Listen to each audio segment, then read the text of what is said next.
ನಮಸ್ಕಾರ. ಈ ಎಲ್ರಿಗೂ ಕನ್ನಡ ಬರುತ್ತೆ ಅಂತ ಅಂದ್ಕೊಂಡಿದ್ದೀನಿ. Okay, good, thank you. ಈ ಸೆಷನ್ನಲ್ಲಿ ಖುಷಿ ಹರಿದಾಸ್ ಭಟ್ರ ಬಗ್ಗೆ ಒಂದು ಚರ್ಚೆ ನಡೀತದೆ. ಅದಕ್ಕೆ ಮುಖ್ಯ ಕಾರಣ ಏನು ಅಂತಂದರೆ, ಅವರಿಗೆ 1924ರಲ್ಲಿ ಹುಟ್ಟಿದ ಅವರಿಗೆ ಈಗ 100 ವರ್ಷ ತುಂಬಿದೆ. ಇದರಲ್ಲಿ ಒಟ್ಟು 3 ಉಪನ್ಯಾಸಗಳಿರ್ತವೆ. ಮೊದಲನೇ ಉಪನ್ಯಾಸ ನೀಡುವವರು ಪ್ರೊಫೆಸರ್ ಚಿನ್ನಪ್ಪಗೌಡ, ಜಾನಪದ ವಿಶ್ವವಿದ್ಯಾಲಯದ ಉಪಕುಲಪತಿಗಳಾಗಿದ್ದವರು, ಮಂಗಳೂರು ಯೂನಿವರ್ಸಿಟಿಯಲ್ಲಿ ಪ್ರಾಧ್ಯಾಪಕರಾಗಿ ತುಳು ಕನ್ನಡದಲ್ಲಿ ಸಂಶೋಧನೆಯಲ್ಲಿ ವಿಶೇಷ ಕೆಲಸ ಮಾಡಿದವರು. ಅವರು ಖುಷಿ ಹರಿದಾಸ್ ಭಟ್ರ ಜಾನಪದ ಕೆಲಸಗಳ ಬಗ್ಗೆ ವಿವರಗಳನ್ನು ಕೊಡ್ತಾರೆ. ಎರಡನೇ ಉಪನ್ಯಾಸಕರು ಡಾಕ್ಟರ್ ದಾಮೋದರ ಶೆಟ್ಟಿ, ಮೂಲತಃ ರಂಗಭೂಮಿಯ ಕಲಾವಿದರು ಮತ್ತು ನಾಟಕಕಾರರು, ಸಂಶೋಧಕರು, ಸಂಘಟಕರು. ಅವರು ಖುಷಿ ಹರಿದಾಸ್ ಭಟ್ರ ಸಂಘಟನೆ ಕೆಲಸಗಳ ಬಗ್ಗೆ ಹೇಳ್ತಾರೆ. ಕೊನೆಯದಾಗಿ ನಾನು ಖುಷಿ ಹರಿದಾಸ್ ಭಟ್ರು ಸಾಹಿತ್ಯಕ್ಕೆ ಕೊಟ್ಟ ಕೊಡುಗೆಗಳ ಬಗ್ಗೆ ಕೆಲವು ಮಾತುಗಳನ್ನು ಹೇಳಲಿದ್ದೇನೆ. ನಾವು ಕಾರ್ಯಕ್ರಮ ಶುರು ಮಾಡುವಾಗ 5 ನಿಮಿಷ ನಮ್ಮದು ಕಡಿಮೆ ಇದೆ, ನೋಡೋಣ. ಸೊ ಮೊದಲಿಗೆ ನಾನು ಡಾಕ್ಟರ್ ಚಿನ್ನಪ್ಪಗೌಡರು ಅವರನ್ನು ಖುಷಿ ಹರಿದಾಸ್ ಭಟ್ರ ಜಾನಪದ ಕೆಲಸಗಳ ಬಗ್ಗೆ ಮಾಹಿತಿ ನೀಡಲಿಕ್ಕೆ ಕೋರಿಕೊಳ್ತಾ ಇದ್ದೇನೆ. Over to Chinnappa Gowda.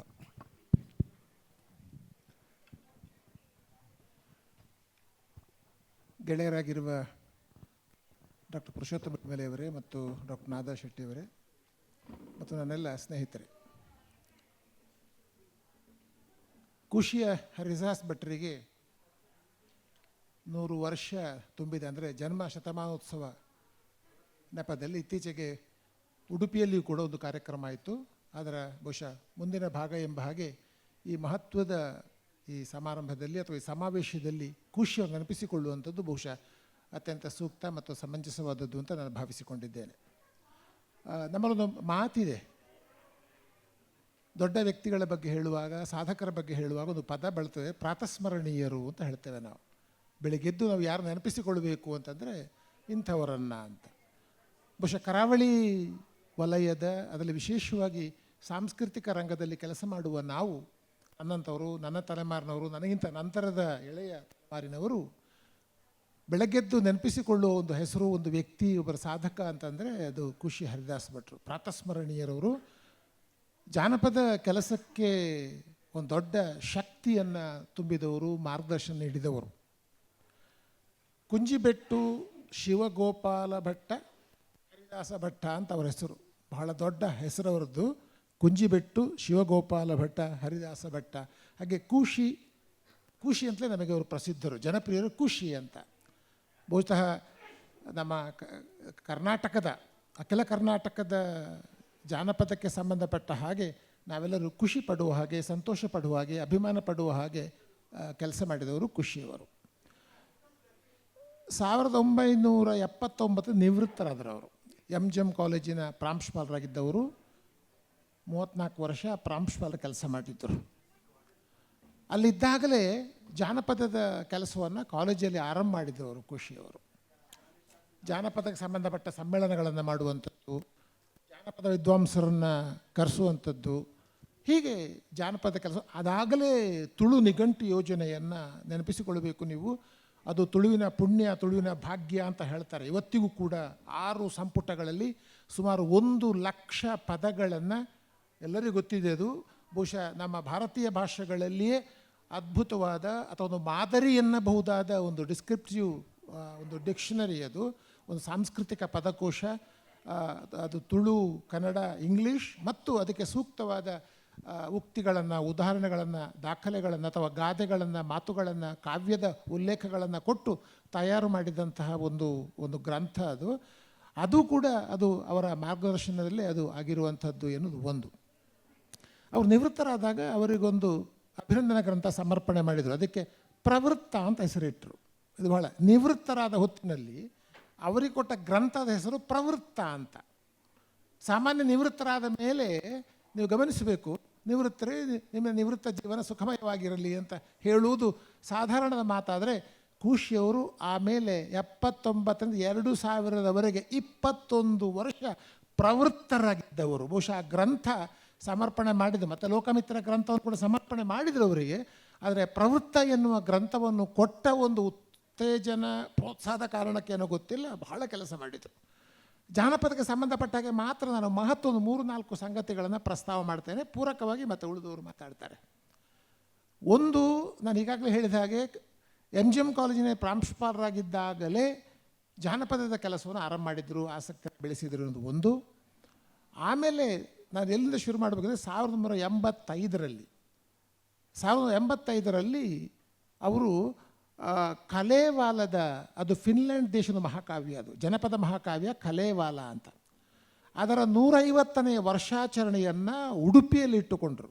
ಅದಕ್ಕಿಂತ ಮುಂಚೆ ಖುಷಿಯವರು ಫಿನ್ಲ್ಯಾಂಡಿಗೆ ಹೋಗಿ ಬಂದರು. ಅಲ್ಫೋನ್ಸಾ ಕಾರ್ಕಳ ಅಂತ ಅಲ್ಲೊಬ್ಬರಿದ್ದರು. ಅವರ ಆಹ್ವಾನದ ಮೇರೆಗೆ ಅಲ್ಲಿ ಹೋಗಿ, ಫಿನ್ಲ್ಯಾಂಡು ಜಗತ್ತಿನಲ್ಲಿಯೇ ಜಾನಪದ ಕೆಲಸಕ್ಕೆ ಬಹಳ ಮುಂಚೂಣಿಯಲ್ಲಿರುವಂತಹ ಒಂದು ದೇಶ ಅದು. ಇವತ್ತಿಗೂ ಕೂಡ ಅಲ್ಲಿ ಆ ಟೇಲ್ ಟೈಪ್ ಇಂಡೆಕ್ಸ್ ಜನಪದ ಕಥೆಗಳ ಮೇಲೆ ಮಾಡಿರೋ ಕೆಲಸ ಅದ್ಭುತವಾದದಿರಲಿ. ಅಂಥ ಫಿನ್ಲ್ಯಾಂಡಿಗೆ ಹೋಗಿ ಅಲ್ಲಿಯ ಕೆಲಸಗಳನ್ನು ನೋಡಿ, ಅಲ್ಲಿಯ ಕಲೇವಾಲ ಕಾವ್ಯದ 150 ವರ್ಷ ತುಂಬಿದ ಹಿನ್ನೆಲೆಯಲ್ಲಿ ಉಡುಪಿಯಲ್ಲಿ ಅದರ ಆಚರಣೆ ಇಟ್ಟುಕೊಂಡು 150 ವರ್ಷ ಅದಕ್ಕೆ ಅಲ್ಲಿಗೆ ಲೌರಿ ಹಾಂಕೋ ಎನ್ನುವ ವಿದ್ವಾಂಸರನ್ನು ಕರೆಸಿಕೊಂಡರು. ಅದು ಬಹುಶಃ ಜಾನಪದದ ಕೆಲಸಕ್ಕೆ ದೊಡ್ಡ ಪ್ರಮಾಣ ಆಗುವುದಕ್ಕೆ ಬಹಳ ದೊಡ್ಡ ಒಂದು ಹೆಜ್ಜೆ ಅಂತ ನಾನು ಭಾವಿಸಿದ್ದೇನೆ. ಹಾಂಕೋ ಅದರಲ್ಲಿ ಬಂದರು ಮತ್ತು ಬೇರೆ ಅನೇಕ ವಿದ್ವಾಂಸರು ಬಂದರು. ಅಲ್ಲಿ 150ನೇ ವರ್ಷದ ವರ್ಷಾಚರಣೆ ಆಯಿತು. ಇದು 1985ರಲ್ಲಿ. 1986ರಲ್ಲಿ ಒಂದು ಇಂಟರ್ನ್ಯಾಷನಲ್ ಸೆಮಿನಾರ್ ಮಾಡಿದರು ಫೋಕ್ ಥಿಯೇಟರ್, ರಿಚುವಲಿಸ್ಟಿಕ್ ಥಿಯೇಟರ್ನ ಮೇಲೆ. ಭಾರತದ ಮತ್ತು ಬೇರೆ ಬೇರೆ ದೇಶ ಅನೇಕ ವಿದ್ವಾಂಸರನ್ನ ಕರೆದು ರಿಚುವಲಿಸ್ಟಿಕ್ ಧಾರ್ಮಿಕ ರಂಗಭೂಮಿಯ ಮೇಲೆ ದೊಡ್ಡ ಪ್ರಮಾಣದ, ಪೂರ್ಣ ಪ್ರಮಾಣದ, ಬಹುಶಃ 3 ದಿನಗಳ ಬಿಳಿಮೆಲದಲ್ಲಿ ಭಾಗವಹಿಸಿದ್ದಾರೆ. 86ರಲ್ಲಿ ಆ ರಿಚುವಲಿಸ್ಟಿಕ್ ಥಿಯೇಟರ್ನ ಮೇಲೆ ಒಂದು ಅಂತಾರಾಷ್ಟ್ರೀಯ ವಿಚಾರಗೋಷ್ಠಿಯನ್ನು ಖುಷಿಯವರು ಸಂಘಟಿಸಿದರು. 88ರಲ್ಲಿ ಅಷ್ಟೊತ್ತಿಗೆ ಪೀಟರ್ ಜೆ ಕ್ಲಾಸ್ ಎನ್ನುವರು ಅಮೇರಿಕದ ಜಾನಪದ ವಿದ್ವಾಂಸ, ಆರಂಭಿಕವಾಗಿ ಅವರು ಮಾನವಶಾಸ್ತ್ರಜ್ಞ ಮತ್ತು ಜಾನಪದ ವಿದ್ವಾಂಸರಾಗಿ ಒಂದು ಅರ್ಥದಲ್ಲಿ ಅವರು ಪಲ್ಲಟಗೊಂಡವರು ಅಥವಾ ಮತಾಂತರ ಆದವರು ಅಂತ ನಾವು ಹೇಳೋದುಂಟು ಅವರನ್ನು. ಆ ಪೀಟರ್ ಜೆ ಕ್ಲಾಸ್ ಅವರು ದಕ್ಷಿಣ ಕನ್ನಡ ಜಿಲ್ಲೆಯಲ್ಲಿ 30 ವರ್ಷ ಇದ್ದವರು, ತುಳು ಭಾಷೆಯನ್ನು ಕಲಿತವರು. ಸಿರಿ ಕಾವ್ಯದ ಬಗ್ಗೆ ನಿಮಗೆಲ್ಲ ಗೊತ್ತಿರುವ ಹಾಗೆ ಮಾಸ್ ಪೊಸೆಷನ್ ಕಲ್ಟದು ಸಿರಿ ಕಾವ್ಯ, ಬಹಳ ದೀರ್ಘವಾದ ಒಂದು ಕಾವ್ಯ ಇದೆ. ಅದರ ಮೇಲೆ ವಿಶೇಷ ಅಧ್ಯಯನವನ್ನು ಮಾಡಿ ಅನೇಕ ಲೇಖನಗಳನ್ನು ಪ್ರಕಟಿಸಿ, ಅದಾಗಲೇ ಕರಾವಳಿಯಲ್ಲಿ ಜಾನಪದ ಅಧ್ಯಯನಕ್ಕೆ ಒಂದು ಹೊಸ ದೃಷ್ಟಿಯನ್ನು ಕೊಟ್ಟಿದ್ದರು. ಅದೆಲ್ಲೂ ಖುಷಿಯವರು, ನಾನು ಎಲ್ಲ ಮಾತುಗಳನ್ನು ಹೇಳೋದು ಖುಷಿಯವರನ್ನು ಮುಂಚೂಣಿಯಲ್ಲಿ ಇಟ್ಟುಕೊಂಡೇ ಈ ಮಾತನ್ನು ಹೇಳ್ತಾ ಇದ್ದೇನೆ ನಾನು. ಖುಷಿಯವರು ಪೀಟರ್ ಜೆ ಅವರ ನೇತೃತ್ವದಲ್ಲಿ ಆಗ ಫೋರ್ಡ್ ಫೌಂಡೇಶನ್ ನೆರವಿನಿಂದ RRCಯ ಸ್ಥಾಪನೆ ಆಯಿತು. ಪ್ರಾದೇಶಿಕ ರಂಗಕಲೆಗಳ ಅಧ್ಯಯನ ಕೇಂದ್ರ ಅದರ ಸ್ಥಾಪನೆ 1981ರಲ್ಲಿ. ಅದು ಪೀಟರ್ ಜೆ ಕ್ಲಾಸ್ ಫೌಂಡೇಶನ್ ನೆರವಿನಿಂದ ಉಡುಪಿಯಲ್ಲಿ ಒಂದು ಪ್ರಾದೇಶಿಕ ರಂಗಕಲೆಗಳ ಅಧ್ಯಯನ ಕೇಂದ್ರ ಆಯಿತು. ಅದರ ಅಂಕಿಅಂಶಗಳು ಇವತ್ತು ಏಷ್ಯಾದಲ್ಲಿಯೇ ಕೂಡ ಒಂದು ಜಾನಪದ ಸಾಮಗ್ರಿಗಳ ದಾಖಲಾತಿ, ಸಂರಕ್ಷಣೆ, ಸಂಗ್ರಹ, ಬಳಕೆ, ಪ್ರಸರಣ ಹೇಗಾಗಬೇಕು ಅನ್ನೋದಕ್ಕೆ ಮಾದರಿಯಾಗಿರುವ ಒಂದು ಸಂಸ್ಥೆ ಅಂತಂದರೆ RRC ಸಂಸ್ಥೆ 1981ರಲ್ಲಿ ಮಾಡಿತ್ತು. ಅದೇ ಪೀಟರ್ ಜೆ ಕ್ಲಾಸ್ ನೇತೃತ್ವದಲ್ಲಿ ಖುಷಿಯವರು, ನಾನು ಉಲ್ಲೇಖಿಸಲೇಬೇಕಾದ ಅಂಶ, 4 ಹಂತಗಳಲ್ಲಿ ಅಂತಾರಾಷ್ಟ್ರೀಯ ಜಾನಪದ ತರಬೇತು ಶಿಬಿರವೊಂದನ್ನು 4 phases ಫೋಕ್ಲೋರಿಸ್ಟಿಕ್ಸ್ ಟ್ರೈನಿಂಗ್ ಪ್ರೋಗ್ರಾಮ್ ಇನ್ 4 phases 4 ಹಂತಗಳಲ್ಲಿ ಜಾನಪದ ತರಬೇತಿ ಶಿಬಿರವನ್ನು ಸಂಘಟಿಸಿದರು. ಇದು ಸಂಘಟನೆಯ ಭಾಗ ಹೌದು, ಅವರ ಜಾನಪದದ ಕೆಲಸದವರ ಮುಂಗನಸು ಕೂಡ ಹೌದು ಎನ್ನುವುದನ್ನು ಗಮನಿಸಬೇಕು. 4 ಹಂತಗಳಲ್ಲಿ ಬಹುಶಃ ಕರ್ನಾಟಕದ, ತಮಿಳುನಾಡಿನ, ಕೇರಳದ ಮತ್ತು ಆಂಧ್ರದ ಆ ಕಾಲ ಬಡ್ಡಿಂಗ್ ಫೋಕ್ಲೋರಿಸ್, ಆಮೇಲೆ ದೊಡ್ಡ ಹೆಸರು ಮಾಡಿದ ಎಲ್ಲ ವಿದ್ವಾಂಸರು ಕೂಡ ಅದರಲ್ಲಿ ಆ ಶಿಬಿರದಲ್ಲಿ ಭಾಗವಹಿಸಿದರು. ಅಲನ್ ಡೆಂಡೆಸನ್ ಅಂತವರು, ಅಮೇರಿಕದ AK ರಾಮಾನುಜನ್ ಅಂತವರು, ಕರ್ನಾಟಕದ ಅನೇಕ ಎಲ್ಲ ವಿದ್ವಾಂಸರು, ಪೀಟರ್ ಜೆ ಕ್ಲಾಸ್ ಅವರು, ಇನ್ನು ಫ್ರಾಂಕ್ ಆರಮ್, ಆಮೇಲೆ ಬ್ರೆಂಡಾ ಬೆಕ್, ಹೀಗೆ ಅನೇಕರು ನಮ್ಮ ಕಳರಿಪಯಟ್ಟಿನ ವಿದ್ವಾಂಸರು, ಕೇರಳದ ಅಂದರೆ ಅಮೇರಿಕದ ವಿದ್ವಾಂಸರು, ಭಾರತದಲ್ಲಿ ಕೆಲಸ ಮಾಡುವವರು, ಆಮೇಲೆ ಅಮೇರಿಕದ ವಿದ್ವಾಂಸರು ಬಂದು ನಮಗೆ 4 ಹಂತಗಳಲ್ಲಿ ತರಬೇತಿಯನ್ನು ಕೊಟ್ಟರು. ಜಾನಪದ ಅಂದರೆ ಏನು, ಆ ಹೊತ್ತಿಗೆ ಜಾನಪದ ಎಲ್ಲವನ್ನು ಒಟ್ಟಾರೆ ಬಳಸ್ತಾ ಇದ್ದ ಒಂದು ಕಾಲಘಟ್ಟದಲ್ಲಿ ಜನಪದ ಬೇರೆ, ಜಾನಪದ ವಿಜ್ಞಾನ ಬೇರೆ, ಸಿದ್ಧಾಂತಗಳು ಬೇರೆ, ಅಧ್ಯಯನ ಮಾಡೋ ಕ್ರಮಗಳು ಬೇರೆ, ಕ್ಷೇತ್ರಕಾರ ವಿಧಾನ ಬೇರೆ, ಮಲ್ಟಿಪಲ್ ಡಾಕ್ಯುಮೆಂಟೇಷನ್ ಅಂದರೆ ಏನು, ಫೀಲ್ಡ್ ವರ್ಕ್ ಅಂದರೆ ಏನು, ಇದನ್ನೆಲ್ಲವನ್ನು ವಿದ್ಯಾರ್ಥಿ ಕಲಿಸುವ ದೊಡ್ಡ ಪ್ರಯತ್ನವೊಂದನ್ನು ಮಾಡಿದರು. ಅದು 89ರಲ್ಲಿ ಆದದ್ದು. 4 ಹಂತಗಳಲ್ಲಿ ಉಡುಪಿ, ಮೈಸೂರು, ಧಾರವಾಡ ಮತ್ತು ಉಡುಪಿಯಲ್ಲಿ ಸಮಾಪ್ತಿ ಆಯಿತದು.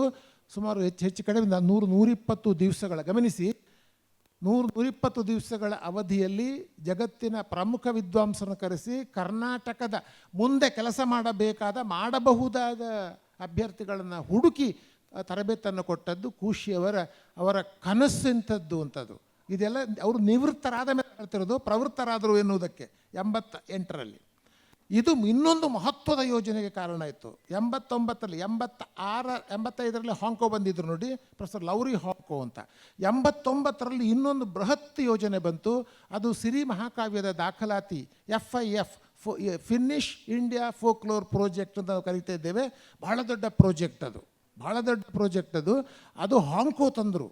ಹಾಂಕೋ ದೊಡ್ಡ ಒಂದು ಪಟ್ಟಿ ಇದೆ ನನ್ನ ಹತ್ರ. ಯಾರ್ಯಾರು ಫಿನ್ಲ್ಯಾಂಡ್ ದೇಶದ ತುರ್ಕು ಯೂನಿವರ್ಸಿಟಿ, ಹೆಲ್ಸಿಂಕಿ ಯೂನಿವರ್ಸಿಟಿ, ಆಮೇಲೆ ಅಲ್ಲಿ ಫಿನಿಷ್ ಅಕಾಡೆಮಿ, ಆಮೇಲೆ ಭಾರತದ ಅನೇಕ ಸಂಸ್ಥೆಗಳು, Indira Gandhi national museum, UGC, ಆಮೇಲೆ ಮಂಗಳೂರು ಯೂನಿವರ್ಸಿಟಿ, ಹೀಗೆ ಅನೇಕ ಸಂಘ ಸಂಸ್ಥೆಗಳನ್ನು ಸಂಯೋಜಿಸಿ ಆರ್ಥಿಕ ನೆರವನ್ನು ಪಡೆದು ವಿದೇಶದ ಲೌರಿ ಹಾಂಕೋ ಒಂದು ಕಡೆಗಾದರೆ ನಮ್ಮ ದೇಶೀಯ ವಿದ್ವಾಂಸರ ಒಂದು ಮಾರ್ಗದರ್ಶಕ ಎಂಬ ಹಾಗೆ ಖುಷಿಯವರು ಕೆಲಸ ಮಾಡಿದರು. ಹಾಗೆ FIF ಅದು ಆಯೋಜನೆ ಆಯಿತು, ಫೋಕ್ಲೋರ್. ಅದರಲ್ಲಿ 2 ಕೆಲಸ ನಾನು ವಿಶೇಷವಾಗಿ ಉಲ್ಲೇಖಿಸಬೇಕಾದದ್ದು. ಒಂದು ಸಿರಿ ಕಾವ್ಯದ ಯೋಜನೆ ಅನುಷ್ಠಾನ, ಅದರ 2 ಮಾತಾಡಿದ ಮಾತುಗಳನ್ನು ಮುಗಿಸ್ತೇನೆ. ಒಂದು, ಎರಡನೆಯದು ಅದಕ್ಕಿಂತ ಮುಂಚಿತವಾಗಿ ಒಂದು ಫೀಲ್ಡ್ ವರ್ಕ್ ಟ್ರೈನಿಂಗ್ ಪ್ರೋಗ್ರಾಮ್ ಮಾಡಿದರು. ನಮ್ಮ ಕರಾವಳಿಯ ಎಳೆಯ ಅಧ್ಯಾಪಕರನ್ನು ಬಳಸಿಕೊಂಡು 2 ವಾರಗಳ ಒಂದು ಡಾಕ್ಯುಮೆಂಟೇಷನ್, ಕ್ಷೇತ್ರ ಕಾರ್ಯ ಹೇಗೆ ಮಾಡಬೇಕು, ಜಾನಪದ ಅಧ್ಯಯನದಲ್ಲಿ ಕ್ಷೇತ್ರ ಕಾರ್ಯ ಎಷ್ಟು ಮುಖ್ಯ ಮತ್ತು ಎಷ್ಟು ನಿರ್ಣಾಯಕ ಎನ್ನುವುದನ್ನು ಆಗ ಹಾಂಕೋ ಹೇಳಿಕೊಟ್ರು. ಅವರು 3 ಪದ ಬಳಸ್ತಾ ಇದ್ದರು. Documentation, it should be good documentation, it should be thick documentation, it should be full documentation. ಈ 3 ಪದ ಬಳಸಿದರು. ಅತ್ಯುತ್ತಮ ದಾಖಲಾತಿ ಆಗಬೇಕು, ಸಾಂದ್ರ ದಾಖಲಾತಿ ಆಗಬೇಕು ಮತ್ತು ದಟ್ಟ ದಾಖಲಾತಿ ಆಗಬೇಕು ಅಂತ. ಅದು ತುಂಬ ಕಾನ್ಸೆಪ್ಟ್, ಅದು ವಿವರಿಸಬೇಕಾದ ವಿಷಯಗಳು. ಆದರೆ ನಮಗೆಲ್ಲ ಕಲಿಸಿದರು ಅದನ್ನು. ಮಲ್ಟಿಪಲ್ ಡಾಕ್ಯುಮೆಂಟೇಷನ್, ಟೀಮ್ ವರ್ಕ್ ಹೇಗೆ ಮಾಡಬೇಕು ಅಂತ ಹೇಳಿಕೊಂಡು ಇಡೀ ದಕ್ಷಿಣ ಕನ್ನಡ ಜಿಲ್ಲೆಯ ಹಲವು ತಾಲೂಕುಗಳಲ್ಲಿ ಸಂಚರಿಸಿ 100 ಗಂಟೆಗಳ ಆಡಿಯೋ, ವಿಡಿಯೋ, ಸಾವಿರಾರು ಕಪ್ಪು ಬಿಳುಪು ವರ್ಣಚಿತ್ರಗಳ ದಾಖಲಾತಿ ಮಾಡಿ ಅಲ್ಲೊಂದು ಸಿರಿ ಸಂಪದ ಅಂತ ಇದೆ. ಸಿರಿ ಸಂಪದ ಅಂತ ಹೇಳಿ ಅಲ್ಲಿ ನಾನು ಒಂದು ಅಂದಾಜು ನನ್ನ ಸದ್ಯಕ್ಕೆ ನೆನಪಿಗೆ ಬರುವ ಹಾಗೆ ನಾನು ಹೇಳುವುದಾದರೆ ಸುಮಾರು 1,000 ಗಂಟೆಗಳ ಆಡಿಯೋ ಟೇಪ್ ಇದೆ. 2,000 ಗಂಟೆಗಳ ವಿಡಿಯೋ ಟೇಪ್ ಇದೆ. 5,000 ಕಪ್ಪು ಬಿಳುಪು ಛಾಯಾಚಿತ್ರಗಳಿವೆ. 10,000ಕ್ಕಿಂತ ಹೆಚ್ಚು ವರ್ಣಚಿತ್ರಗಳಿವೆ. ಸುಮಾರು 7,500ಕ್ಕಿಂತ ಹೆಚ್ಚು ಕಲರ್ ಸ್ಲೈಡ್ಸ್ ಇದೆ. ಇದೆಲ್ಲ ದೊಡ್ಡ ಸಂಖ್ಯೆ. ಇವತ್ತು ಮಾಹೆ ಯೂನಿವರ್ಸಿಟಿ ದೊಡ್ಡ ದಾಖಲಾತಿ ಕೇಂದ್ರವಾಗಿ ಅದನ್ನು ಇಟ್ಟುಕೊಂಡಿದೆ. ಬಹುಶಃ ಮಣಿಪಾಲ ವಿಶ್ವವಿದ್ಯಾನಿಲಯದ ಒಂದು ಪ್ರತಿಷ್ಠಿತ ಕೇಂದ್ರವಾಗಿ ಇವತ್ತು ಅರಸಿರುವುದಾದರೆ ಅದು ಖುಷಿಯವರು ಮಾಡಿದ ಕೆಲಸ ಅಂತ ನಾನು ಈ ಸಂದರ್ಭದಲ್ಲಿ ವಿಶೇಷವಾಗಿ ಹೇಳಬೇಕು. ಹಾಗಾಗಿ ಒಂದು ತರಬೇತು ಕಾರ್ಯಕ್ರಮವನ್ನು ಆಯೋಜಿಸಿದ್ದು ಅದು ಬಹಳ ದೊಡ್ಡ ಕೆಲಸ. ಇನ್ನೊಂದು ಬಹುಶಃ ಒಂದು 2 ನಿಮಿಷ ಉಂಟು ನನಗೆ, ಅದರಲ್ಲಿ ಒಂದು ಹೇಳಿಬಿಡ್ತೇನೆ. ಸಿರಿ ಮಹಾ ಯೋಜನೆ ನಾನು ಹೇಳಿದ್ನಲ್ಲ, ಸಿರಿ ದಾಖಲಾತಿ ಯೋಜನೆ. ಗೋಪಾಲ್ ನಾಯ್ಕ ಒಬ್ಬರನ್ನು ಕೇಂದ್ರವಾಗಿ ಇಟ್ಟುಕೊಂಡು we documented Siri epic. You know the net amount of singing time he took to sing Siri epic was 25 hours. He took 9 days to sing that epic. The total lines, the epic runs about 15,683 lines.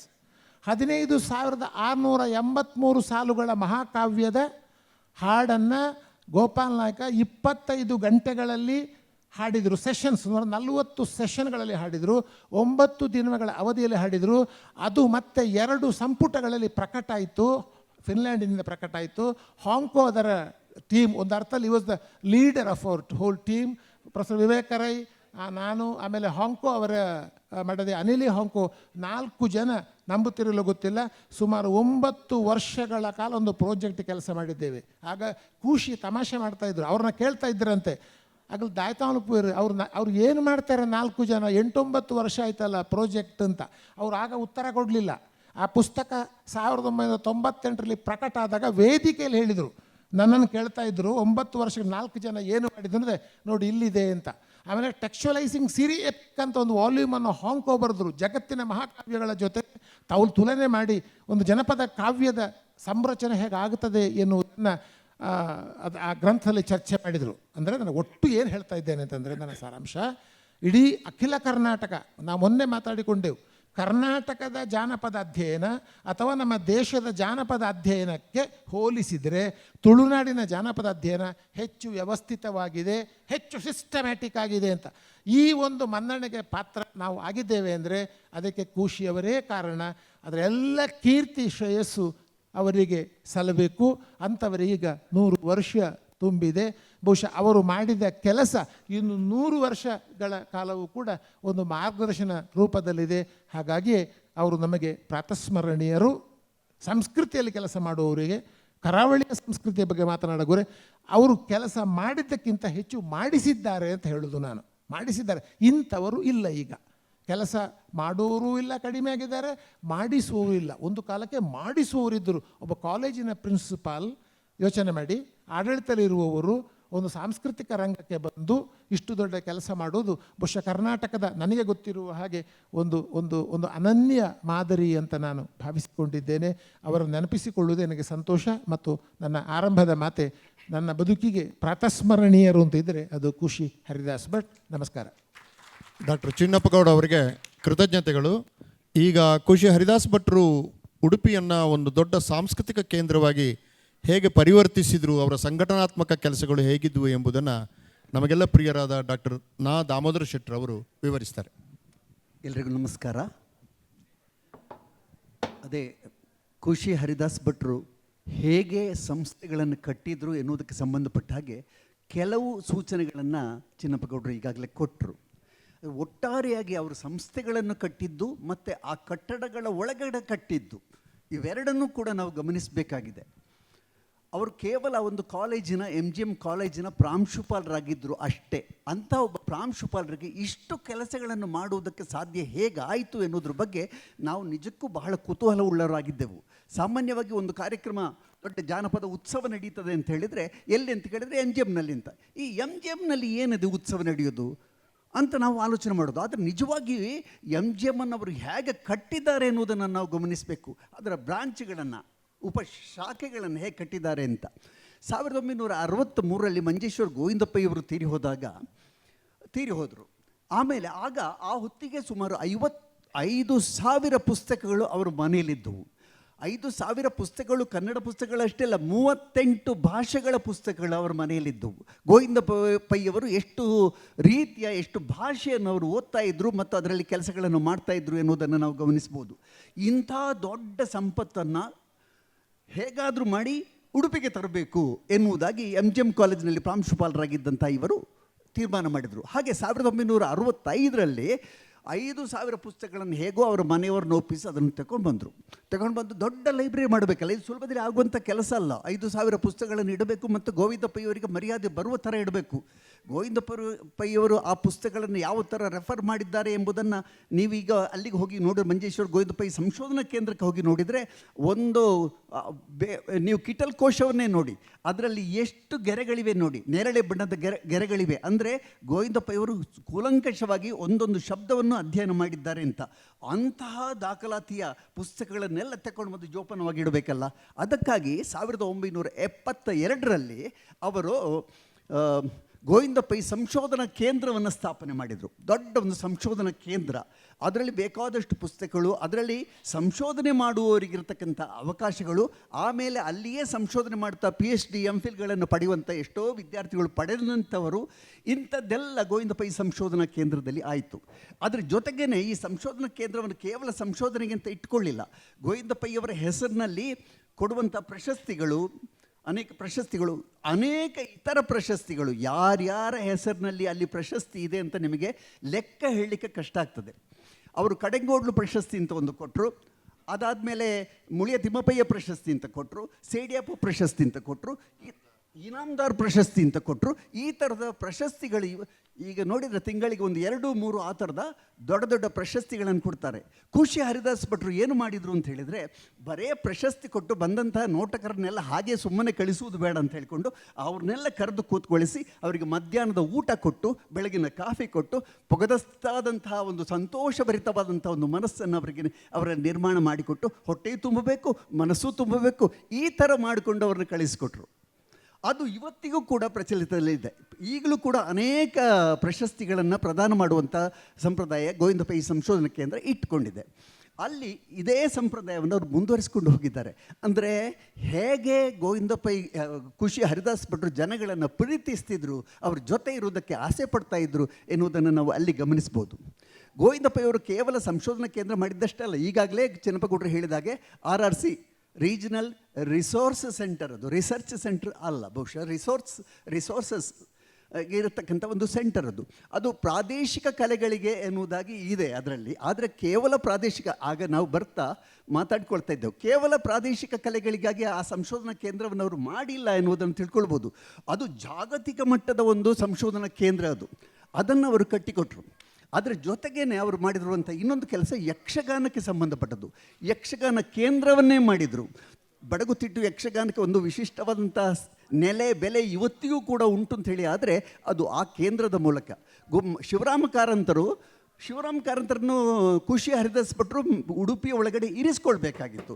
ಅವರಿಂದ ಯಕ್ಷಗಾನವನ್ನು ಬಾಕಿದವರಿಗೆ ಕಲಿಸ್ಕೊಡ್ಬೇಕಾಗಿತ್ತು. ಅದು ಹೇಗೆ ಸಾಧ್ಯ ಎನ್ನುವುದಾಗಿ ಯೋಚನೆ ಮಾಡಿದಾಗ ಅವರಿಗೆ ಅನಿಸಿದ್ದು ಶಿವರಾಮ ಕಾರಂತರ ಮೂಲಕವೇ ತರಬೇತಿ ಕೊಡುವಂಥ ಒಂದು ವ್ಯವಸ್ಥೆಯನ್ನು ಉಡುಪಿ ಒಳಗಡೆ ಮಾಡಬೇಕು ಅಂತ. ಹಾಗಾಗಿ ಖುಷಿ ಹರಿದಾಸ್ ಭಟ್ರು ಎಷ್ಟು ಪ್ರಭಾವಿ ಅಂತ ಹೇಳಿದರೆ, ಎಂಥವ್ರನ್ನೂ ತನ್ನ ಮಾತಿಗೆ ಸೋಲುವ ಹಾಗೆ ಮಾಡತಕ್ಕಂಥ ತಾಕತ್ತವರಿಗಿತ್ತು. ಅವರು ಕೇವಲ ಒಂದು ರಾಜಗಾಂಭೀರ್ಯದಲ್ಲಿ ಇದ್ದಂಥ ಪ್ರಾಂಶುಪಾಲರಲ್ಲ, ಮಂದಿಯ ಮಧ್ಯಕ್ಕೆ ಹೋಗುವಂಥ ವ್ಯಕ್ತಿಯವರು. ಯಕ್ಷಗಾನಕ್ಕೆ ಇವತ್ತಿಗೂ ಕೂಡ ಒಂದು ಮನ್ನಣೆ ಸಿಕ್ಕುವ ಹಾಗೆ ಮಾಡಿದಂಥದ್ದು ಅವರು ಯಕ್ಷಗಾನ ಕೇಂದ್ರವನ್ನು ಸ್ಥಾಪನೆ ಮಾಡಿದ್ದು. ಅದ್ರ ಜೊತೆಗೆ ಅವರು ಮಾಡಿದಂಥ ಬಹಳ ಮುಖ್ಯವಾದಂಥ ಕೆಲಸ ಅಂದರೆ ಅವರು ಎಳೆಯ ಜನಗಳ ಜೊತೆಗೆ ವ್ಯವಹಾರ ಮಾಡುವಂಥದ್ದು. ನಾನು ಇವತ್ತಿಗೂ ಪಶ್ಚಾತ್ತಾಪ ಪಡ್ತೇನೆ. ಅಗರಿಬೊಮ್ಮನಹಳ್ಳಿಯಲ್ಲಿ ಮೊದಲನೇ ಜಾನಪದ ಶಿಬಿರ ನಡೆದಂಥ ದಿವಸಗಳಲ್ಲಿ ನನ್ನನ್ನು ಕೂಡ ಸೇರಿದ ಹಾಗೆ ಕರೆದಿದ್ದರು. ನಾನು ಏನಪ್ಪ ಈ ಜಾನಪದ ಕೇಂದ್ರಕ್ಕೆಲ್ಲ ಹೋಗಿ ನಾನು ಮಾಡಬೇಕಾದ್ದು ಅಂತ ನಾನು ಭಾವಿಸಿ ಪೆದ್ದನಾದೆ. ಒಂದು ವೇಳೆ ನಾನು ಆ ಶಿಬಿರಕ್ಕೆ ಹೋಗೋದಿದ್ರೆ ಈ ಇಬ್ಬರು ಕೂತಿದ್ದಾರಲ್ಲ ಆ ಕಡೆ ಈ ಕಡೆ, ಇವರುಗಳ ಹಾಗೆಯೇ ಸ್ವಲ್ಪ ಮಟ್ಟಿಗಾದರೂ ಒಬ್ಬ ಜಾನಪದ ವಿದ್ವಾಂಸನೋ ಏನೋ ಆಗ್ತಿದ್ದೇನೋ ಏನೋ ಅಂತಹ ಅವಕಾಶ ನನಗೆ ನನ್ನ ಕೈಗೆಟಕಿದ್ದನ್ನು ನಾನು ಅದನ್ನು ಬಳಸಿಕೊಳ್ಳದೆ ಈ ಥರದಲ್ಲಿ ಎಷ್ಟು ಯುವಕರಿಗೆ ಅವರು ದಾರಿ ತೋರಿಸಿದ್ದಾರೆ ಅದನ್ನು ನಾವು ಬಹಳ ಮುಖ್ಯವಾಗಿ ಗಮನಿಸಬೇಕು. ಈ MGM ಕಾಲೇಜನ್ನು ಕಟ್ಟಿ ಬೆಳೆಸಿದಂಥ ಒಂದು ಕ್ರಮ ಇದೆ. ಅದನ್ನು ಕೂಡ ನಾವು ದೃಷ್ಟಿಯಲ್ಲಿ ಇಟ್ಕೊಳ್ಬೇಕು. ಯಾವುದೇ ಒಬ್ಬ ಪ್ರಾಂಶುಪಾಲನಾದವ ತನಗೆ ಸಿಕ್ಕಂಥ ಅವಕಾಶವನ್ನು ಹೇಗೆ ಬಳಸ್ಕೊಳ್ಬೋದು, ಮ್ಯಾನೇಜ್ಮೆಂಟನ್ನು ಕೂಡ ಜೊತೆಗೆ ಇಟ್ಟುಕೊಂಡು ಅಂತ. ಇವರ ಪಾಲಿಗೆ TMA ಪೈ ಎನ್ನುವಂತಹ ದೊಡ್ಡ ಒಬ್ಬ ಮಣಿಪಾಲವನ್ನು ಮಣಿಪಾಲ ಮಾಡಿದಂಥ ವ್ಯಕ್ತಿ TMA ಪೈ ಇದ್ರಲ್ಲ ಅವರನ್ನು ವಶಕ್ಕೆ ತೆಗೆದುಕೊಂಡು ಅವರಿಗೆ ತಾನೇನು ಮಾಡ್ತಾ ಇದ್ದೇನೆ ಅನ್ನೋದನ್ನು ತೋರಿಸಿಕೊಂಡು ಹೆಜ್ಜೆ ಹೆಜ್ಜೆಗೂ ಕೂಡ ತನ್ನದು ಕೆಲಸ ತನ್ನ ಸ್ವಾರ್ಥದಿಂದ ಮೂಡಿದಂಥ ಕೆಲಸಗಳಲ್ಲ, ಅದು ಪರಾರ್ಥಕ್ಕಾಗಿ ಎಲ್ರಿಗೂ ಬೇಕಾಗಿ ಮಾಡುವಂಥದ್ದು. ಉಡುಪಿಗೆ ಮಾತ್ರವಲ್ಲ, ಪೂರ್ತಿ ಕರಾವಳಿಗೆ ಮಾಡುವಂಥ ಕೆಲಸ ಅಂತ ಅವರು ಅದನ್ನು ತೋರಿಸಿಕೊಟ್ಟು ಗೋವಿಂದ ಪೈ TMA ಪೈ ಅವರನ್ನ ಒಲಿಸಿಕೊಂಡ್ರು.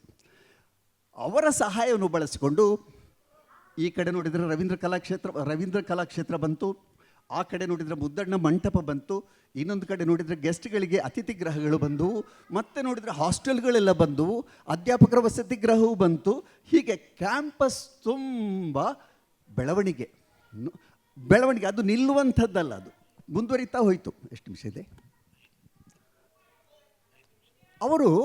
ಅವರ ಕ್ಯಾಂಪಸ್ ಒಳಗಡೆ ಮಾವಿನ ಮರಗಳನ್ನು ನಡೆಸಿದರು. ಮ್ಯಾಂಗೋ ಕರ್ಟನ್ ಅಂತ ಕರೆಯುವಂಥದ್ದು. ನಾನು ಮ್ಯಾಂಗೋ ಕರ್ಟನ್ ಅಂದರೆ ಏನಪ್ಪ ಅಂತ ಯೋಚನೆ ಮಾಡ್ತಾ ಇದ್ದೆ. ಅದು ಸಾಮಾನ್ಯವಾಗಿ ಮ್ಯಾಂಗೋ ಕರ್ಟನ್ ನಾವು ಹಳದಿ ಬಣ್ಣದ ಕರ್ಟನನ್ನು ಮನೆಗೆ ಹಾಕ್ತೀವಲ್ಲ, ಅದಕ್ಕೆ ಮ್ಯಾಂಗೋ ಕರ್ಟನ್ ಅಂತ ಕರೆಯೋದು. ನಿಜವಾದ ಮಾವಿನ ಮರಗಳನ್ನೇ ನೆಟ್ಟು ಮ್ಯಾಂಗೋ ಕರ್ಟನ್ ಮಾಡಿರುವಂಥದ್ದು ಖುಷಿ ಹರಿದಾಸ್ ಭಟ್ರು. ಇವತ್ತಿಗೂ ಕೂಡ ನೀವು ಅದರ ಒಳಗಡೆ ಪ್ರವೇಶ ಮಾಡಿ ನೋಡಿದರೆ ಸುತ್ತಲೂ ಮಾವಿನ ಮರಗಳಿವೆ. ಆ ಕಡೆಯಲ್ಲಿ ರವೀಂದ್ರ ಮಂಟಪ ಇದೆ, RRC ಇದೆ, ಗೋವಿಂದ ಪೈ ಸಂಶೋಧನಾ ಕೇಂದ್ರ ಇದೆ, ಈ ಕಡೆಯಲ್ಲಿ MGM ಕಾಲೇಜ್ ಇದೆ, ನಡುವೆ ಈ ಮ್ಯಾಂಗೋ ಕರ್ಟನ್ ಇದೆ. ನೀವು ಅದರಡಿಯಲ್ಲಿ ವಿಶ್ರಾಂತಿ ಪಡಿಬಹುದು. ಹಣ್ಣುಗಳನ್ನು ಕೊಯ್ಬೋದು. ಎಂಥ ಈ ಆಲೋಚನೆಗಳೆಲ್ಲ ಖುಷಿ ಹರಿದಾಸ್ ಭಟ್ರಿಗೆ ಹೇಗೆ ಬರ್ತಿದ್ದವು ಅಂತ. ಕನ್ನಡ ಮತ್ತು ತುಳು ಎರಡನ್ನೂ ಕೂಡ ಅವರು ಅಪಾರವಾಗಿ ಪ್ರೀತಿಸ್ತಾ ಇದ್ದರು. ತುಳುವಿನ 6 ವಾಲ್ಯೂಮ್ಗಳನ್ನು ಮಾಡಿರುವಂಥದ್ದು ಚಿನ್ನಪ್ಪಗೌಡರು ಈಗಾಗಲೇ ಹೇಳಿದರು. ಖುಷಿ ಹರಿದಾಸ್ ಭಟ್ರ ಇನ್ನೊಂದು ವಿಶೇಷ ಏನು ಅಂತ ಹೇಳಿದರೆ, ಅವರು ತನ್ನ ಸುತ್ತ ಸೃಷ್ಟಿಸುವಂಥ ಒಂದು ಸೃಜನಶೀಲ ವಾತಾವರಣ.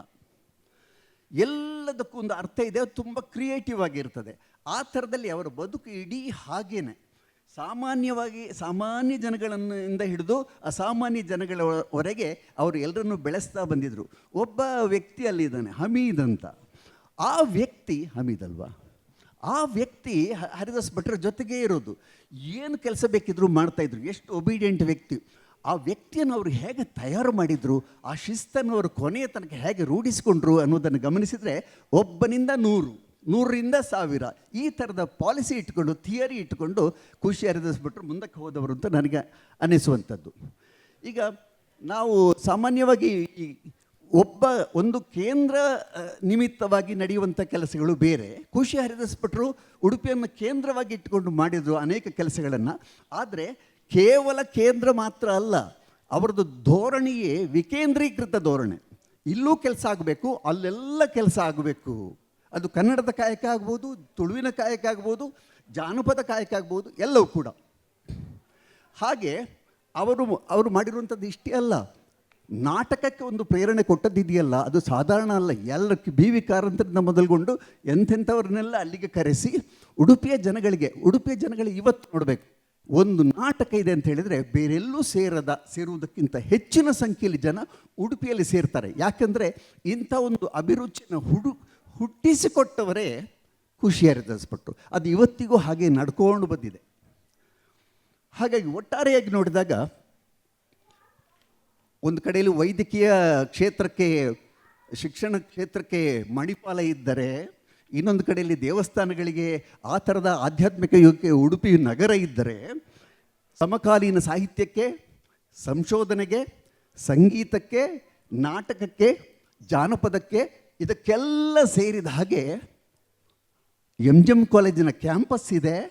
ಒಟ್ಟಾರೆಯಾಗಿ ಆ MGM ಕಾಲೇಜಿನ ಕ್ಯಾಂಪಸ್ಸಿನಲ್ಲಿ ಕನ್ನಡದ ರಾಯಭಾರಿಯಾಗಿ, ಸಾಂಸ್ಕೃತಿಕ ರಾಯಭಾರಿಯಾಗಿ ನೆಲೆಗೊಂಡವರು ಯಾರು ಅಂತ ಪ್ರಶ್ನೆ ಮಾಡಿದರೆ, ಯಾರೆಂದುಕೊಳ್ಳಬಹುದಯ್ಯ ಅಂತ ಯಕ್ಷಗಾನದಲ್ಲಿ ರೂಪದಲ್ಲಿ ಕೇಳಿದರೆ ಖುಷಿ ಹರಿದಾಸ ಭಟ್ರು ಎಂದುಕೊಳ್ಳಬಹುದು ಎಂಬುದಾಗಿ ಹೇಳುತ್ತಾ ಮಾತು ಮುಗಿಸ್ತೇನೆ. ನಮಸ್ಕಾರ.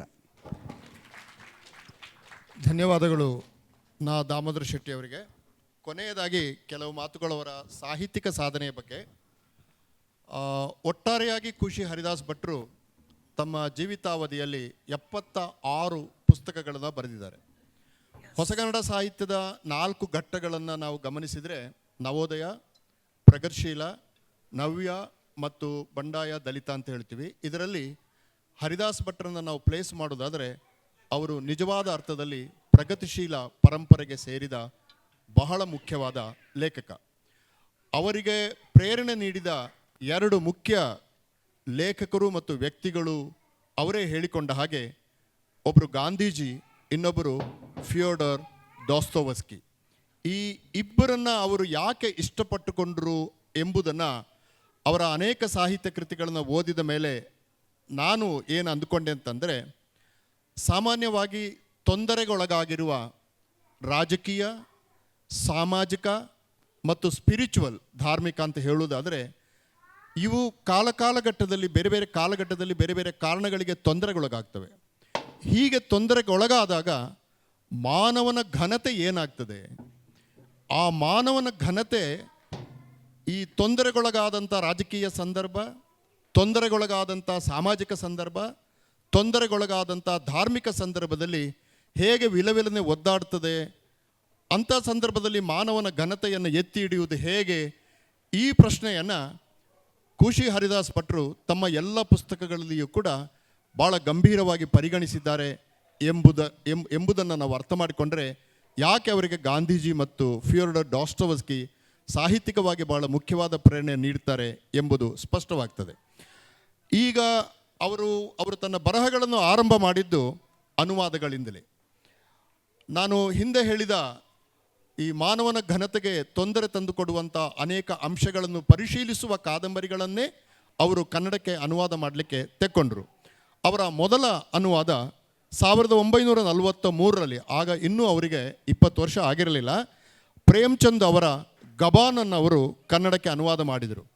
ಬೇರೆ ಹೆಸರಿನಿಂದ ಅನುವಾದ ಮಾಡಿದರು, ಯಾಕಂದರೆ ಈ ಹುಡುಗ ಅನುವಾದ ಮಾಡಿದ್ದು ಅಂತ ಹೇಳಿದ್ರೆ ನಂಬಲ್ಲ ಅಂತ. ಕರಾವಳಿಗೆ ಅಂಥ ಒಂದು ಪರಂಪರೆ ಇದೆ. ಮುದ್ದಣ ಕೂಡ ತನ್ನ ಆರಂಭದ ಕೃತಿಯನ್ನು ಬೇರೆ ಹೆಸರಿನಿಂದಲೇ ಪ್ರಕಟ ಮಾಡಬೇಕಾಯಿತು. ಸೊ ಆ ಕಾದಂಬರಿಯ ಅನುವಾದ ಮಾಡಿದರು. ಅಲ್ಲಿ ಮಿತಿಮೀರಿದ ಆರ್ಥಿಕ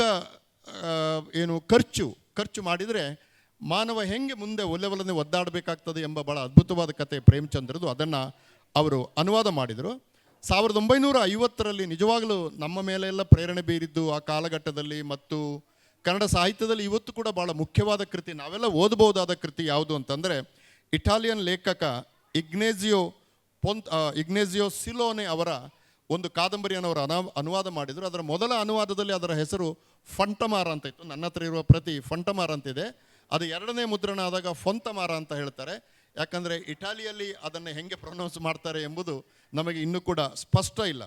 ಸಿಲೋನೆ 1933ರಲ್ಲಿ ಆ ಕಾದಂಬರಿಯನ್ನು ಬರೆದಾಗ ಹಿಟ್ಲರ್ ತನ್ನ ನಾಜಿ ಅಥವಾ ಫ್ಯಾಸಿಸಮನ್ನು ಪ್ರಚಾರಕ್ಕೆ ತರ್ತಾ ಇದ್ದ ಮತ್ತು ಆ ನಾಜಿಸಮನ್ನು ಪ್ರಚಾರಕ್ಕೆ ಅನೇಕರು ಬಲಿಯಾಗ್ತಾ ಇದ್ದರು. ಸುಳ್ಳುಗಳು, ಆಮೇಲೆ ರಾಷ್ಟ್ರದ ಬಗೆಗೆ ಒಂಥರ ಆವೇಶ ಹುಟ್ಟಿಸುವ ಮಾತುಗಳು, ಭ್ರಾಮಕಗಳು, ಇವುಗಳನ್ನೆಲ್ಲ ಕಟ್ಟಿಕೊಂಡು ಒಂದು ಫ್ಯಾಸಿಸ್ಟ್ ಸೊಸೈಟಿಯನ್ನು ಹಿಟ್ಲರ್ ಕಟ್ಟಿದ ಅಂತ ನಮಗೆಲ್ಲ ಗೊತ್ತಿದೆ.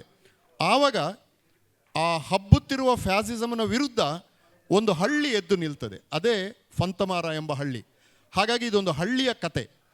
ಒಂದು ಹಳ್ಳಿ ಫ್ಯಾಸಿಸಮನ್ನು ಹೇಗೆ ಮೀರಿ ನಿಂತಿತು ಎಂದು 1933ರಲ್ಲಿ ಇನ್ನೂ ಕೂಡ ಫ್ಯಾಸಿಸಮ್ ಹುಟ್ಟಿಕೊಳ್ಳೋದು ಹಂತದಲ್ಲಿ ಸಿಲೋನೆ ಬರೆದದ್ದೇನಿದೆ ಅದು ಜಗತ್ಪ್ರಸಿದ್ಧ ಕಾದಂಬರಿ ಆಯಿತು. ಅದನ್ನು ಹರಿದಾಸ್ ಭಟ್ರು ಭಾಳ ಚೆನ್ನಾಗಿ ಅನುವಾದ ಮಾಡಿದ್ದಾರೆ. ತಾವು ಯಾರಾದರೂ ಆಸಕ್ತರಿದ್ದರೆ ಈಗ ಕುವೆಂಪು ಭಾಷಾ ಪ್ರಾಧಿಕಾರದಲ್ಲಿ ಆ ಪುಸ್ತಕ ಪುನರ್ಮುದ್ರಣವಾಗಿ ಸಿಗ್ತಾ ಇದೆ. ಅವರ ಮೂರನೆಯ ಬಹಳ ಮುಖ್ಯವಾದ ಒಂದು ಅನುವಾದ ಅರ್ಥರ್ ಕೋಸ್ಲರ್ ಅವರ 1940ರ ಒಂದು ಕೃತಿ. ಆ ಕೋಸ್ಲರ್ ನಿಮ್ಮಲ್ಲಿ ಭಾಳ ಜನಕ್ಕೆ ಗೊತ್ತಿರ್ತದೆ. ಅವನು ಹಂಗೇರಿಯನ್ ಮೂಲದವನು, ಆದರೆ ಬ್ರಿಟನ್ನಲ್ಲಿ ಅವನು ನೆಲೆಸಿದ್ದ.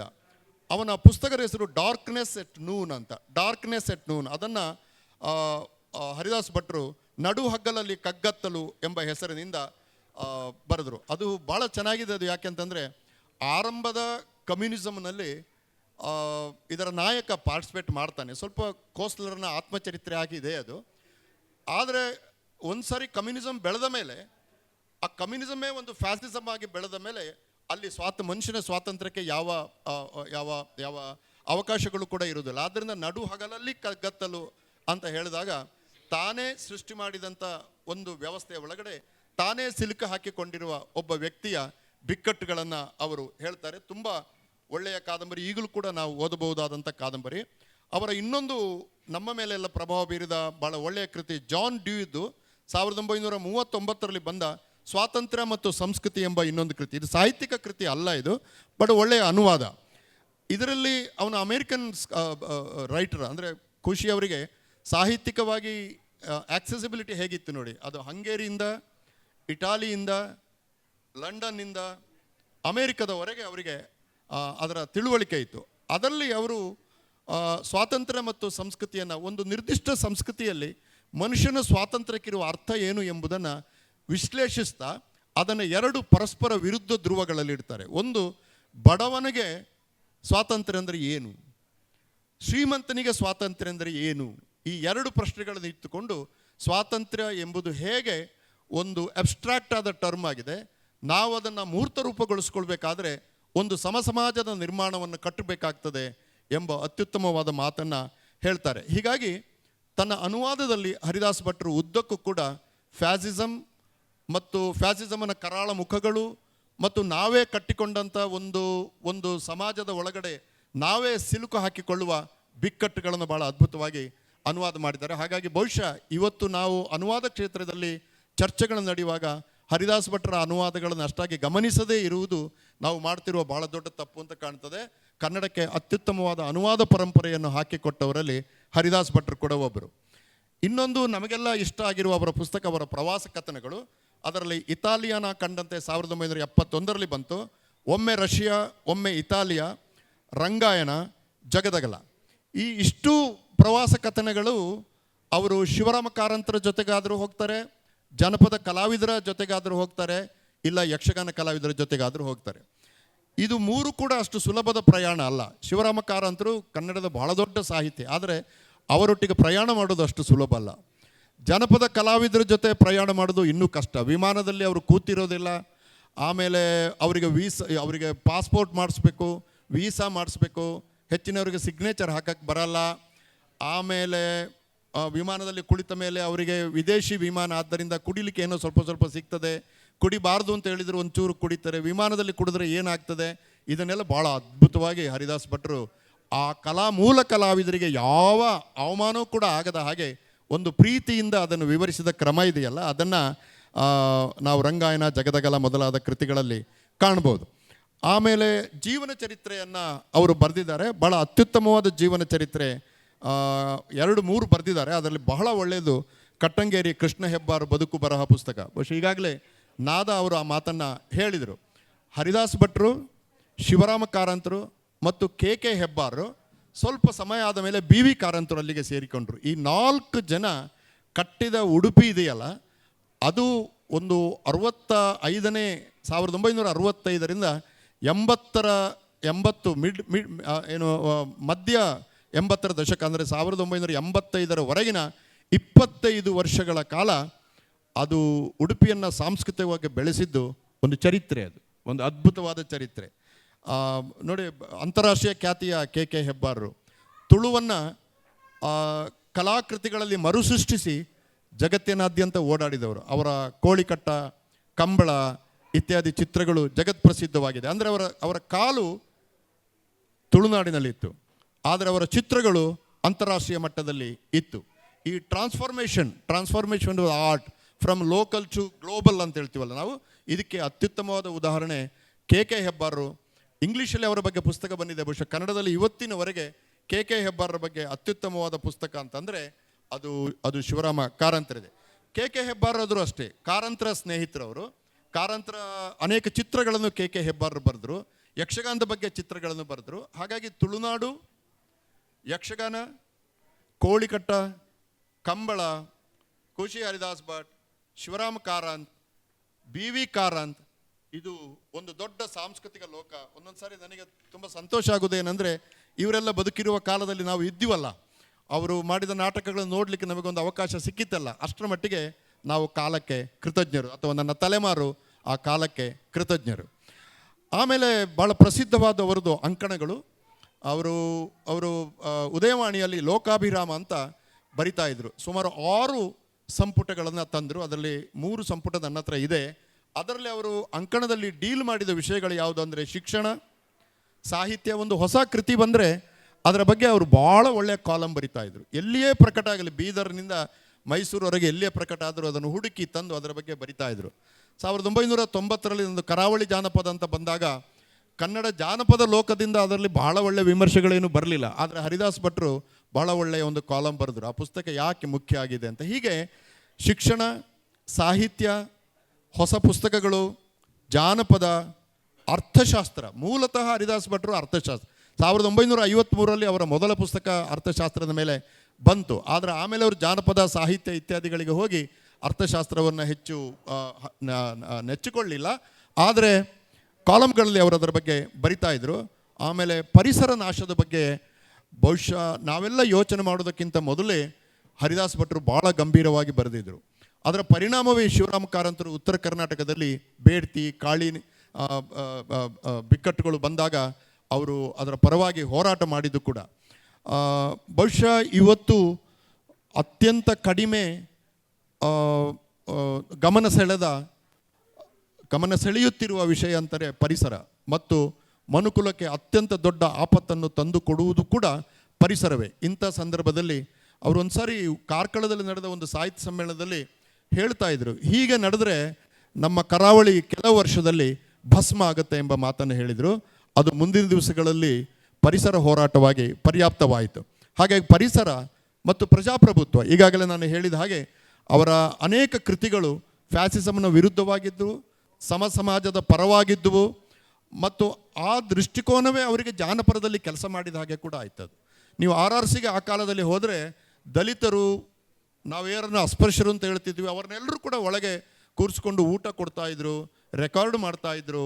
ಅವರು ಸಮಾಜದಿಂದ ಹೊರಗಿನವರು ಅಲ್ಲ ಎಂಬುದನ್ನು 70-80ರ ದಶಕದಲ್ಲಿ ಭಾಳ ಪರಿಣಾಮಕಾರಿಯಾಗಿ ಅವರ ಜೊತೆ ಊಟ ಮಾಡೋದರ ಮೂಲಕ ತೋರಿಸಿದರು. ಹೀಗೆ ಪ್ರಜಾಪ್ರಭುತ್ವ ಮತ್ತು ಅವರ ಕಾಲಮ್ಗಳನ್ನು ನೋಡಿದರೆ ತುಂಬ ಒಳ್ಳೆಯ ಕನ್ನಡ ಭಾಷೆ, ಲಘು ಹಾಸ್ಯ, ಚಿಂತನೆ, ಸಂಸ್ಕೃತ, ಕನ್ನಡ, ತುಳು, ಇಂಗ್ಲೀಷ್ ಇಷ್ಟು ಓದಿನ ಮತ್ತು ಭಾಷೆಯ ಅನುಭವಗಳು ಕಾಣ್ತಾ ಇತ್ತು. ಕೊನೆಯದಾಗಿ ಅವರು 2 ಅತ್ಯುತ್ತಮವಾದ ಪುಸ್ತಕಗಳನ್ನು ಸಂಪಾದಿಸಿಕೊಟ್ಟರು. ಒಂದು ಕಾರಂತ 60 ಮತ್ತು ಇನ್ನೊಂದು ಕಾರಂತ ಪ್ರಪಂಚ. ಬಹುಶಃ ಶಿವರಾಮ ಕಾರಂತರ ಬಗ್ಗೆ ಇವತ್ತು ನಮಗೆ ರೆಫರೆನ್ಸ್ ಗ್ರಂಥ ಅಂತ ಯಾವುದಾದ್ರೂ ಹೇಳೋದಿದ್ರೆ ಅದು ಕಾರಂತ 60 ಮತ್ತು ಕಾರಂತ ಪ್ರಪಂಚ. ಬಹುಶಃ ಅನೇಕರಿಗೆ ಗೊತ್ತಿದೆ, ಕೊನೆಯ ದಿವಸಗಳಲ್ಲಿ ಕಾರಂತರಿಗೂ ಮತ್ತು ಹರಿದಾಸ್ ಭಟ್ರ ನಡುವೆ ಭಿನ್ನಾಭಿಪ್ರಾಯಗಳು ಬಂತು. ಶಿವರಾಮ ಅಂದರೆ ಜೀವನದ ಉದ್ದಕ್ಕೂ ಕೂಡ ಕಾರಂತರ ಅನುಯಾಯಿಯಾಗಿಯೇ ಹರಿದಾಸ್ ಭಟ್ರು ಬೆಳೆದರು. ಆದರೆ ಕಾರಂತರ ಭಿನ್ನಾಭಿಪ್ರಾಯ ಇತ್ಯಾದಿಗಳಿಂದ ಅವರು ಒಂದು ಕಾದಂಬರಿಯನ್ನೇ ಹರಿದಾಸ್ ಭಟ್ರ ಮೇಲೆ ಬರೆದರು. ಆದರೆ ಜೀವನದ ಕೊನೆಯವರೆಗೆ ಕಾರಂತರ ವಿರುದ್ಧ ಹರಿದಾಸ್ ಭಟ್ರು ಒಂದೇ ಒಂದು ಮಾತನ್ನು ಹೇಳಿರಲಿಲ್ಲ. ಇದು ಆ ಮನುಷ್ಯನ ದೊಡ್ಡತನ ಅಂತ ಅನಿಸುತ್ತೆ. ಹೀಗಾಗಿ ಕನ್ನಡದ ಪ್ರಗತಿಶೀಲ ಪರಂಪರೆಗೆ ಸೇರಿದ ನಿರಂಜನ, ಬಸವರಾಜ ಕಟ್ಟಿಮನಿ, ಆನಾ ಕೃಷ್ಣರಾಯ್, ಚದುರಂಗ, ಈ ಪರಂಪರೆಯಲ್ಲಿ ನಾವು ಮರೆತು ಬಿಟ್ಟಿರುವ ಒಬ್ಬ ಲೇಖಕ ಅಂತಂದರೆ ಹರಿದಾಸ್ ಭಟ್. ಬೆಂಗಳೂರು ಲಿಟ್ರರಿ ಫೆಸ್ಟಿವಲ್ನವರು ಹರಿದಾಸ್ ಭಟ್ರನ್ನು ನೆನಪಿಸಿಕೊಂಡಿದ್ದು ವೈಯಕ್ತಿಕವಾಗಿ ನನಗೆ ತುಂಬ ಸಂತೋಷವಾಗಿದೆ. ಅವರಿಗೆ ನನ್ನ ಕೃತಜ್ಞತೆಗಳು.